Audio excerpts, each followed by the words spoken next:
Woo! There we go, guys. First day back in Berlin after the little country house vacation last week, or kind of just working from a different spot, and kind of a slow Monday, which I kind of expected. I mean, Friday was really wishy-washy. All last week was a bit weird, but we walked away green last week, and it was actually pretty okay. And then, today, walked away green again, had some issues pre-market, but then kind of recovered nicely. IDEX was kind of the hot stock on the day, although I was a little bit over biased to it, which there was a good reason for, because although I missed some really nice moves and I should have got more aggressive on it from 9:30 to about 10:30, because I really did miss some really good moves on that one. After 10:30, sometimes you start seeing offerings and stuff like that. Some news come out a bit more often. And then today, right during the recap video, right as I was filming it, boom, there was a huge 25% crash on IDEX. And that's why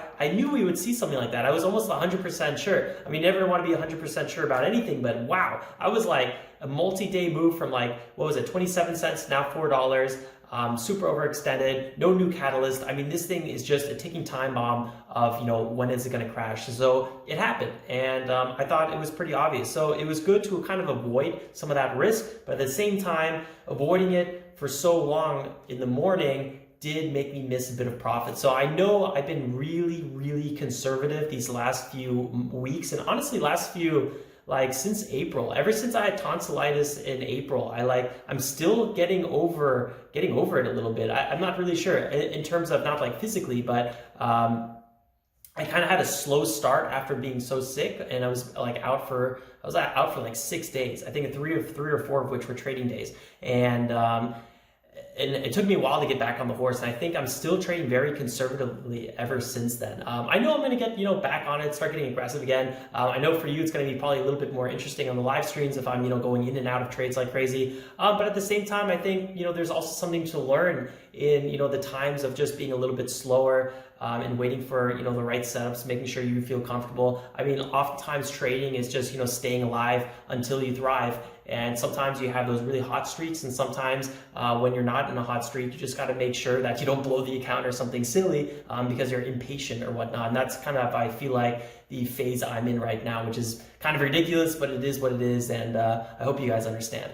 Well, let's go to the charts now. I also want to talk about SPCE. Is it a potential swing trade? Is it not? I'm not really sure. So I'm going to go through the technicals and a few news articles that I would like to start seeing. I want to be focusing on micro and macro news, so I'll talk about what that is, and then we'll look at some of the past swing trades that we did on SPCE. But overall, guys, remember, it's up to you to decide if you want to swing trade, if you want to day trade, whatever you want to do, not based on what positions I'm getting in or not. On the streams are all just about me walking through potential entries, potential exits, and then here we're recapping it and maybe talking about what I would like to see for a potential swing trade. But just remember, at the end of the day, you have to know why you're buying, and you have to know why you're selling. So don't rely on anybody else to give you that answer. All right, guys, so before we go to the charts, don't forget to drop a like if you enjoy the content. If you're totally new here, remember, we go live every morning at 9:15 a.m. to review the watch list and then trade the market open every day. So I would love to see you there. Definitely subscribe, hit that bell icon too. Get ready to join the community. Let's go to the charts now. All right, guys, so welcome back here. Looking at IDEX, which ended up being our lead gapper on the day by quite a lot. Right here, you can see it, former gappers, IDEX.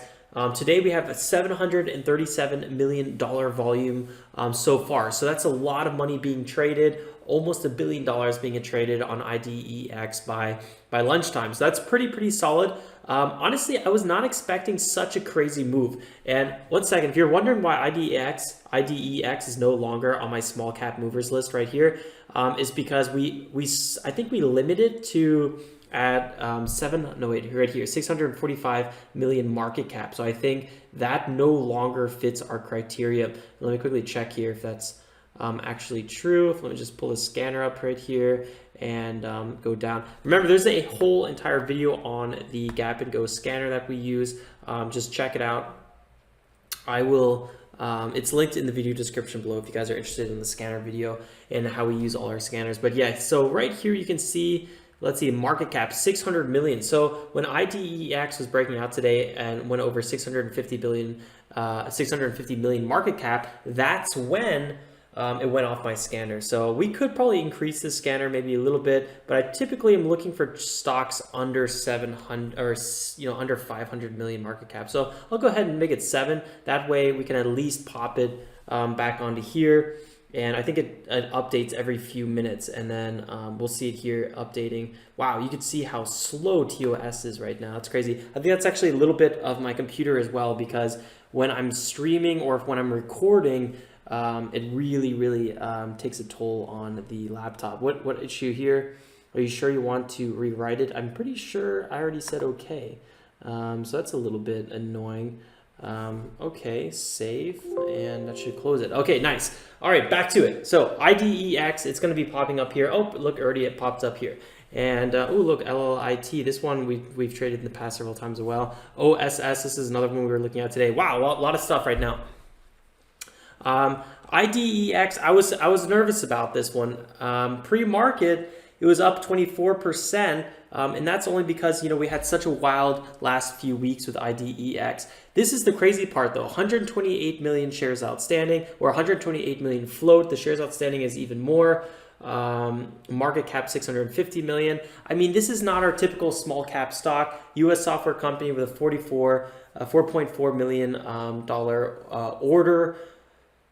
For a car order. We've been talking about this catalyst for several times now. I don't know. To me, it was this huge overextended run from 28 cents to $4 now in several trading weeks. This is a big move, big move. We've been seeing big moves this whole week, even on stocks with no catalyst. So it's not totally surprising, but at the same time, on these, multi-day runners, you typically see an offering, and that's kind of what I was expecting today after 10:30. I wasn't expecting an offering right out of the gates. So trading IDEX out of the gates would have been, probably one of the better tickers to trade. Whoops, let's see what's going on here. TOS is a little tricky to work with sometimes. I don't know why. Okay, so out of the gates, IDEX had a pretty decent little red to green move. Let's see what kind of pullback this was. About like 10% pulled back, 2.7, big multi-month support and resistance, pulled back, and then instantly had a nice pop up on the third green candle. So this one was about a 6% move. That would have been a good place to take some profits, or take half profits and wait for that second phase of the red to green move. This time we had some nice resolution. Then instantly buying here on the first pullback, probably selling on the bounce right away. This consolidation phase would have been kind of hard to get an entry on, but after we broke out here with big volume, this pullback right here would have been phenomenal. I totally missed this one. I was a little bit biased on IDEX, a little bit too biased. Which is a little bit annoying because I've been trying to keep an open mind on some of these tickers. These last few weeks have just been insane. I mean, we're talking like 600-700% runners on no news. It's just been like the weirdest stuff been happening. Summer season's going to be probably a little bit slower, so we're not going to really see stuff like that. But right now, it seems like everyone's just jumping on anything that's moving. So I should have probably been a little bit more aggressive knowing that, but oh well, it is what it is. So yeah. This whole entire first move right here really would have been the ticket, first pullback, second pullback, break above the 3.3. I don't think I would have traded this part. 3.3 was the all-time highs. If you check out the daily chart, you can see 3.3 here. So the pullback back to this, was kind of an interesting spot. To me, it was more interesting on the breakout, the pullback. I don't know. I didn't really want to trade any of this, but really the first two right here would have been good, and that red to green move. I think that would have been, 3 perfect trades on IDEX. I think everything else was, to me, a bit too risky because it was later in the day. I was expecting an offering. We didn't get an offering, but, I wouldn't be surprised if an offering still popped up out of nowhere. I don't know. Maybe we're not even going to get one ever on IDEX, but that's just kind of the mindset I went into with this one because I see it all the time happening on these exact same moves. So I don't know, maybe overly biased today on IDEX, but at the same time, sometimes that really protects me from some pretty wicked stuff. Trading IDEX like after 10:30 on this first pullback back to 330 would have been an interesting move.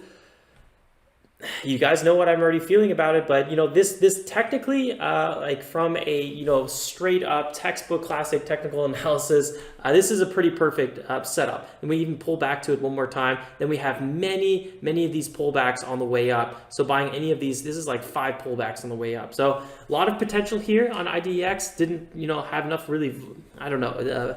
I was overly biased. And, you know, sometimes I try to say like, you know, don't be biased. Don't go into with any unnecessarily expectations. But this time, I don't know. I couldn't budge. So I don't know. It is what it is. I missed some really nice moves on it, and that's just how it is. A little bit unfortunate, but we still got some pretty okay stuff today. SINT, I tried to do some pre-market trading on it, or was it? No, it wasn't SINT. It was EVOK. So actually, let's go ahead and review EVOK and quickly check here what we're looking at. So EVOK was the first thing I traded out of the gates. Today was a really small day for me. I only made, you know, $10 profit. 2 trades were red, 1 trade was green, which is nice because it shows you that our, you know, the risk reward we're looking for is very, very positive. So if 1 green trade can override, you know, 2 red trades, that's a really, really nice average win, average loss, which we do have a pretty good one according to Trade Journal. EVOK was, you know, our lead gapper out of the gate, 150% gapping pre-market, 24 million float, U.S. drug manufacturer company with an FDA approval and a $10 price target from Wainwright financial company. So that's really, you know, great catalyst, great news. I was like, okay, well, let's see here, because, you know, this one really fits the criterion we're looking at for, also between $2 and $7, you know, market cap under 100 million. This is looking pretty good.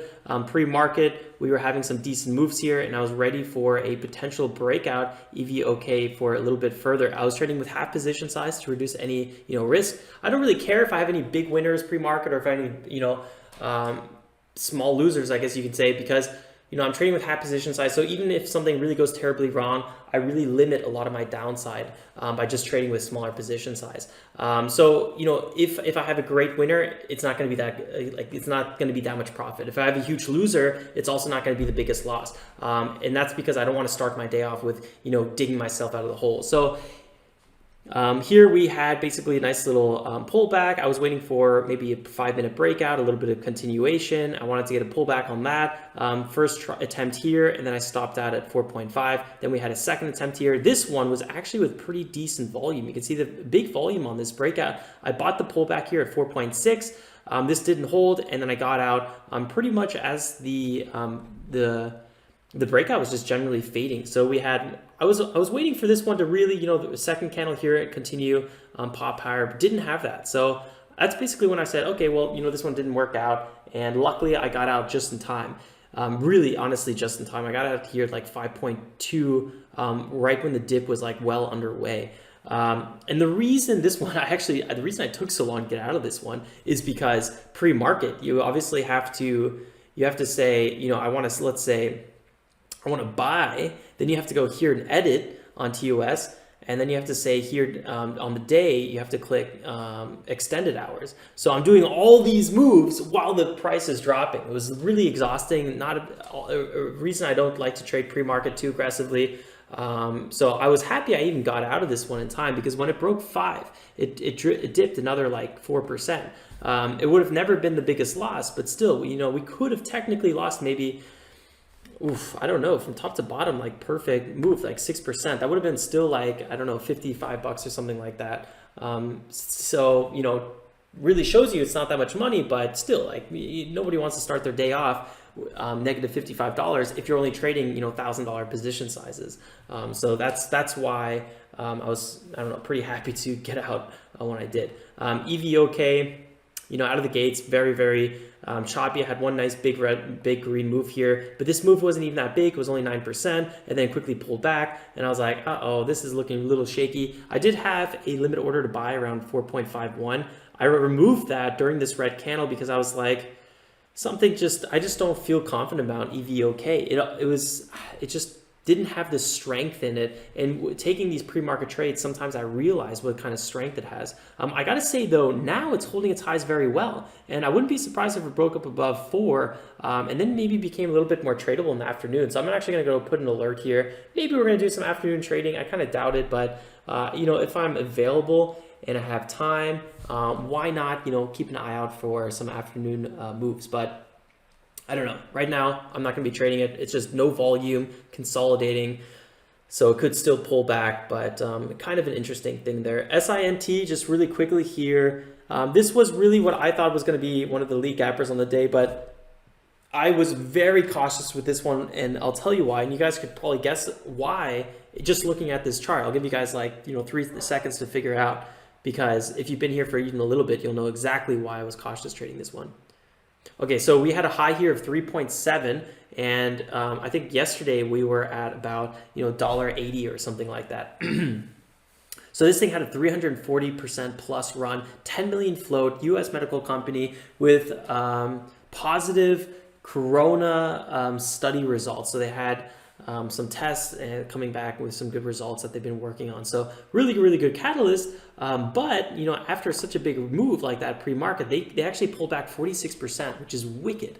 That's a really, really strong pullback. Really shows a sign that it's lacking strength. There's something probably wrong. And it looks like, basically after this little bounce here, it's been pulling back quite a bit. So that's why I was a little bit nervous with this one. But SINT out of the gates, we could have took a few dabs on it around 2.5. It would have been probably a pretty good idea. Bounced at several good times here. So we could have gotten 1 or 2 bounces, and then eventually did crack a back above here. This was a 20% move. So SINT did have good trading opportunity. I just, I don't know, I kind of snoozed on this one a little bit, and I should have got more aggressive, especially this big breakout volume. And then we had a nice 9-minute EMA pullback. Again, a big move here, 14%. So there was trading opportunities today, and there was definitely times to get aggressive today, but overall, I think you kind of had to be a little bit more cautious today. Plus Monday, things weren't really moving as hard. We didn't have those really good follow-throughs today. So being a bit more cautious today, but then when you see the right setup, just jumping on it would have been, the ideal way to do today, which kind of is the ideal thing to do every day. Wow, what is this? IDEX just literally fell off a cliff here. Whew. Did they just get an offering? Hold on, let me check here. This is a 23% dip. This is why I'm so nervous with these large companies. I mean, I'm not making this stuff up.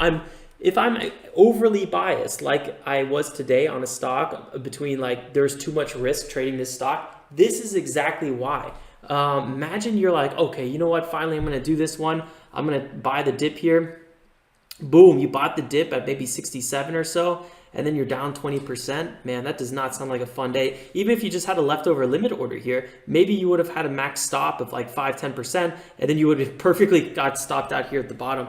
So, oh man, yeah, IDEX, a stock like this, sometimes you can get really lucky, and sometimes you have some really good trading stuff right here, some action, but sometimes you get really, really unlucky. And for me, IDEX, just the risk was not worth the potential reward. Kind of scalping 3, 4, 5% on a stock that has a float over 100 million, and it's had a multi-day run. I don't know. No, thank you. I think if you do that 100 times, you're going to, sometimes you're going to win. Maybe on average you're going to win, but the losses on these are just, they're a little bit ridiculous. So that's why I kind of avoided IDEX, and I guess I don't really regret it. Reconfirmation there, but still, I mean, could have, should have, would have had some really good moves. Definitely out of the gates here. Definitely the red to green move, and then definitely the first and second pullback. Like I said before, those were the good ones. And then the breakout of 3.3, the pullback to it, and then the continuation. So those were probably the hottest ones. But you just don't know if that 20% dip is going to come here or here. Typically after 10:30, things get a little bit shakier, and that's pretty much it on that. SPCE. I know some of you guys were talking about like which one. Is this maybe a good swing trade today? And SPCE, you guys know I've been, swing trading this one like it's my job, and technically it is kind of my job. So let me quickly go to the challenge account, because this is the one we swing traded it on, and this is one of our nicer swing trades actually. We had a really, really nice breakout here from $20. We had a quick pullback towards 20. I think I bought this pre-market. I don't really know. I had a limit order set here, and then we had a nice swing to the upside. It was on this day where we had several big cracks of momentum, and that's why I ended up selling here at 42.27, which I didn't know at the time if it was going to be the top or not, but at the time, it started to become too much risk for me. So I closed my space position. We had a few more little swing trades in this area, but I ultimately ended up never really trading it again, as this kind of just became chop to me. Although I got to say, we did have some really nice general support zones. Right now, if you check out, where is it here? FinViz, which is one of my favorite sites to get some stats from, you can see that we kind of had a nice little breakout here at 1647. So let me close this screen quickly. So this 1647 having a nice little pullback here. We had a good breakout, decent volume on the breakout. I mean, it's okay, decent breakout volume. I would have to go through the news. It would be nice if there was kind of like a bunch of stuff coming out back to back. It started getting a bit more hypey again. Even worth a look. This is how I feel about it a little bit. It still could be pulling back a little bit more in my eyes. What was that noise? Let's see. EVOK. Let's quickly check what this one's up to. Oh yeah, EVOK breaking out here with some decent volume. Maybe we'll have to look at that one in a second. But yeah, I mean, here we go. Oh, wait. Where'd my space ticker go?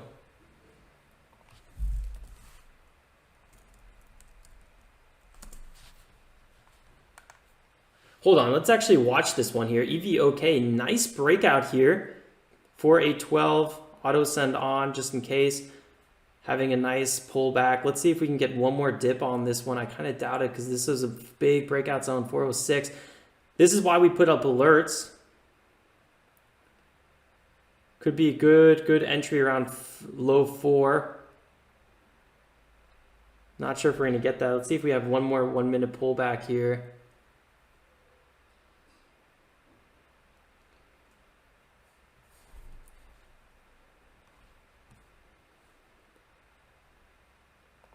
Put a buy order at 4.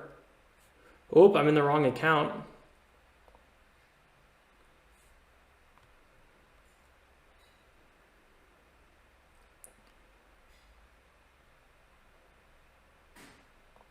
Let's see if we can get an entry at 4.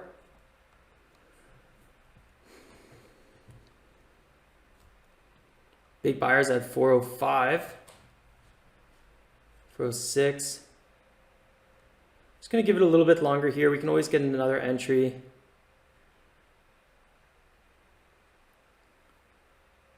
Half position size on this one.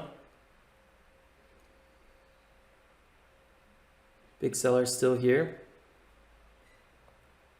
Move down the order just a little bit just in case it's a flash pullback. Otherwise, it doesn't really look like it's going to be a flash pullback. Buyers coming in now.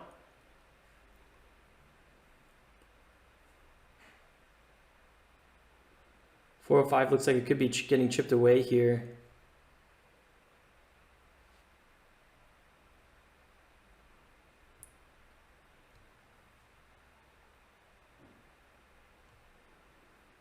$4.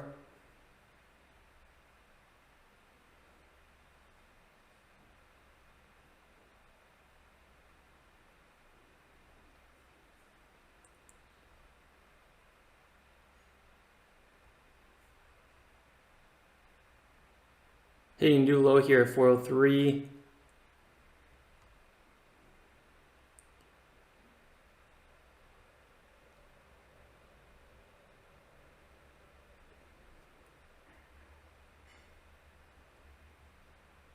Just checking the time and sales here.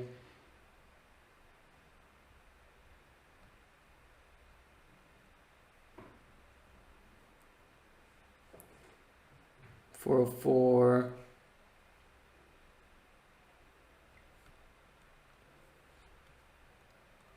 Definitely a bit of selling pressure here, moving my limit order down a little bit. But overall, big buyers here, 404 now, definitely in buyer territory.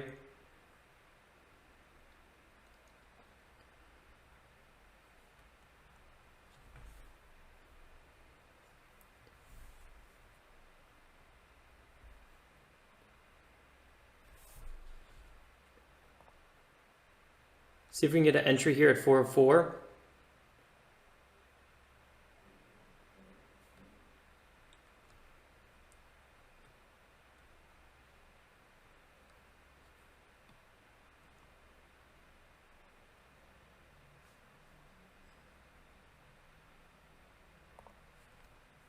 moving my limit order for now.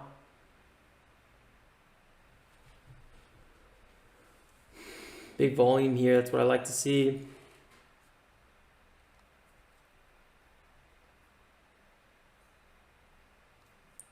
Bounce is weaker than you would expect. I gotta say that straight up. The bounce is just much weaker than what I would typically be looking for. Maybe a pullback to 95 or so would be a little bit more interesting. Looks like it's selling off again here. Yeah, you just got to be careful. Boom, quick pullback 93. I was thinking about doing that quick entry there at 93. Not really the biggest trade. Okay, well let's let this one do a little bit longer here. Might be something interesting a little bit later. SPCE though, just to kind of come back to this one, I feel the same way. Like I feel like, you know, this one was really hyped up. It hit a low here. I think it was like $6-7. And then, you know, it just absolutely exploded. When it hit 40, I honestly felt uncomfortable when it broke 20 sometime. But I knew this was a breakout momentum trade. I knew there was a lot of hype behind it. So I kind of feel the same way now in terms of, okay, well, maybe, you know, even if we're going to have a retest of 20, that's still, you know, potentially $3 a share, depending on what kind of entry we would get. So maybe I would, you know, get aggressive on it. Looks like strikes NASA space tourism deal. So I would really, you know, go through the article, see what kind of momentum is behind it. I would like to see a little bit of macro and micro news behind it. So micro news, the company has something specific. Macro news, it's kind of trendy, hot. It's one of those topics that a lot of people are talking about. So I would like to see a little bit of that. IPOs, top of the space, IPOs. Yeah, and then basically from there, I would be looking for, let's see, charts go here. I would be looking for just an overall really okay entry. So let's see. So right now we had a big breakout here around 16 like we talked about. So getting a pullback entry back to 16 would be a really nice entry. It's a very conservative kind of, you know, let's give this stock some extra time kind of entry. That's what I would be looking for. So yeah, we had a really nice kind of bounce here off 16.012 or so. And then we had a nice little bounce. This is actually a pretty solid bounce. I don't think we're going to get like a perfect double bottom or something like that, but maybe just putting a limit order at like 16.5 or so like that, and making sure it's going to stay overnight, because I think that will give you a good potential for a really nice entry for a multi-day runner. I mean, this is a big break to the upside. It did have kind of aggressive sell-off, but overall, that's you know, exactly what I would be looking for. So let me actually see how far we can scroll back here, and then let's go to the challenge account where we traded this one, and you can see we started having these big kind of pullbacks again, and then check out this one. Right before we sold the long entry, we actually, you know, we had one of those big pre-market sell-offs. We had a big spike to the upside. It was really having some issues breaking above the pre-market high, and I was like, you know, if I was day trading this, I'd be, you know, really wanting to get out. So let me take some profits here and close this position. You know, I could have bought in some of these pullbacks, or you know, if I didn't take profits here and I survived through this pullback, I would have probably sold here as we were coming back to this big resistance zone, because you can, you know, it's pretty straightforward to be like, okay, well, there's clearly some big term resistance in this area. We had a high here, we had, you know, a breakdown here, pull back, retest in this area, So if you're still holding, buying, pulling back, selling on this pullback here would be probably a good try, or, you know, secondary exit. Not obviously, you would leave some money on the table, 8% or so, but you got the majority of the move. So this was a classic example of, you know, what kind of entry I'm looking for. We had a big breakout here from the 20. We had 2 days actually breaking higher, and then I was looking for a pullback entry close to the 180-day moving average where there's big time support. So that was kind of one of my classic entries. Now you could obviously buy as we start breaking higher. So another entry would be, here's a flat top breakout here at 25. So if you miss this entry and then you're noticing, okay, well, we're having a flat top breakout here, this is big volume, let me buy this flat top breakout. This is also a really nice entry, and you can see you could have done that entry kind of multiple times. So I mean, you could treat it different ways. If I'm swing trading, I like to usually buy dips more than breakouts. But it's very, very kind of subjective. And I think every trader at one point finds their preferences on trading these things. Look at this bounce back here to the 20 zone. So really, really nice. I mean, a lot of people were looking at this. This was a triple bottom. One bounce trade could have been good done. This one, oof, I don't know. This one, I probably would have got chopped out on this one. And then this one, I don't know, I might have missed, but then, got buying this pullback here. So SPCE, you could still trade quite a bit. Ooh, good fun here. So I don't know, will we be trading SPCE? Because now we have that big breakout here. How are we going to trade this one? Big breakout here, and now we're kind of pulling back. So I don't know, maybe looking for an entry around 1650, or maybe waiting for a flat top breakout here at 18, because you don't know if it's actually going to keep breaking higher. So it's sometimes you want to wait for that confirmation, that breakout, just like why I wouldn't buy somewhere in this area. You don't know if it's going to go down or up, but right now it's showing that there's signs that we might be continuing to break up. So that's really, buying on the breakout and then, or waiting for a breakout and then buying on the pullback. So this entry would have been perfect here at 1620. Obviously, hindsight's always 2020, but I mean, this is pretty straightforward because we have multi-day support and resistance in this area. So that's kind of how I would treat SPCE. But first, I would make sure before with swing trading, you want some micro, you want some macro trends, and then you want to kind of think about the technicals a little bit. With day trading, you could, as long as there's a catalyst, then you could kind of just dive into the technicals and not really be worried about anything else. So yeah, that's kind of my take on SPCE. Maybe we're going to get a pull back on it. Right now, it's definitely trending higher. Definitely some good momentum behind this one, 3% up already. Good fun to watch, and maybe we will swing trade it. Maybe it will be one of the first swing trades in the challenge account after we did our little reorganization here. So we'll see what happens. But sorry for that little longer video. I didn't know if we were going to enter EVO, no, what was it, SINT or not. But I guess we didn't. Or no, it was EVOK. Yeah, sometimes, you don't know if it's going to be the right time or not. So at least, you guys kind of see my thought process of why I wanted to enter it one and then why I didn't want to enter it. So maybe, you guys found some value there as well. And that's exactly what we do in the live streams. We're trading the whole time on the live streams, and then I'm just, thinking the trades through. So I hope you guys enjoy that. If you do, definitely don't forget to drop a like on the live streams and here. And if you're totally new, definitely consider subscribing.